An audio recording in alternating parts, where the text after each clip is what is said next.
उद्धव ठाकरेंचा सरकारच्या योजनांवर हल्लाबोल करण्यात आलाय। बहिणींसाठी योजना, भाऊ बेकार फिरतोय, सरकार घराघरात भांडण लावण्याचं काम करतंय। उद्धव ठाकरे यांच्या टीकेला मुख्यमंत्री एकनाथ शिंदेंनी प्रत्युत्तर दिलंय। भावाकडून बहिणीला भाऊबीज आणि रक्षाबंधन भेट असंही शिंदेंनी म्हटलंय। दिलेली भेट ही सन्मानाची भेट आहे असंही एकनाथ शिंदे यांनी म्हटलंय। जी तुम्ही योजना आणलेत सगळीकडे मला माहिती मिळते, महिलांची गर्दी उसळले, चांगली गोष्ट आहे। पण त्याच घरामध्ये तुम्ही बहीण भावामध्ये जे वितुष्ट आणताय, भाऊ बेकार फिरतोय, मुलगा बेकार फिरतोय, शिकलाय, मुलीला शिक्षणाची सोय केली मोफत, मुलांना सुद्धा करा, दोघांनी आता भेदभाव करू नका।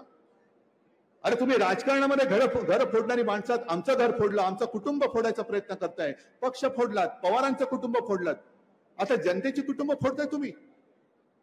घराघरामध्ये तुम्ही असं वितुष्ट आणताय, का करायचं तर सगळ्यांसाठी करा।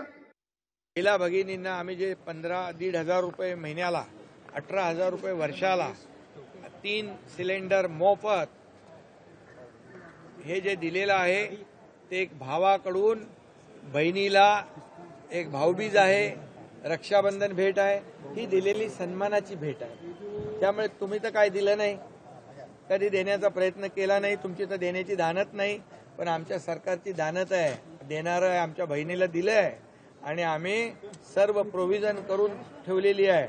आणि म्हणून ही योजना कायमस्वरूपी या आमच्या बहिणींना मिळत राहील। कुठूनही आमच्या बहिणींचं त्या ठिकाणी जर भलं होणार असेल तर सगळ्याच गोष्टींचं स्वागत आहे, परंतु केवळ बोलाची कडी आणि बोलाचा भात। 2.5 वर्ष आपण मुख्यमंत्री राज्याचे होतात, तेव्हा का नाही तुम्हाला बहिणींची आठवण आली? ना धाकल्या बहिणीची आली, ना थोरल्या बहिणीची आली। आता सगळ्या बहिणींमध्ये एक या महायुती सरकारच्या विषयी एक विश्वासाचं वातावरण झालं आहे आणि संपूर्ण माहोल राज्यातलं बदललं आहे। आणि त्यामुळं आता उद्धव ठाकरे साहेब अशा प्रकारचं वक्तव्य त्या ठिकाणी करतायत। मग त्यांना थोरली बहीण लागते, मग युवांचं काय नाही, भावांचं काय नाही। जे स्वतःच्या भावाची काळजी घेऊ शकत नाही ते आता महाराष्ट्रातल्या भावांची काळजी घेतात। कुठच्याही एखाद्या चांगल्या गोष्टीची चेष्टा करणं योग्य नाही। ही योजना जर आपण बघितली तर तळागाळापर्यंत पोचलेली आहे आणि याचा फायदा सगळ्या आमच्या भगिनींना महाराष्ट्रातल्या होतोय आणि तो महाराष्ट्रातल्या भगिनींना फायदा होतोय म्हणून काही लोकांच्या पोटात पोटसूळ आलेला आहे। लोकशाही मराठी ऐका, पहा, जागरूक रहा।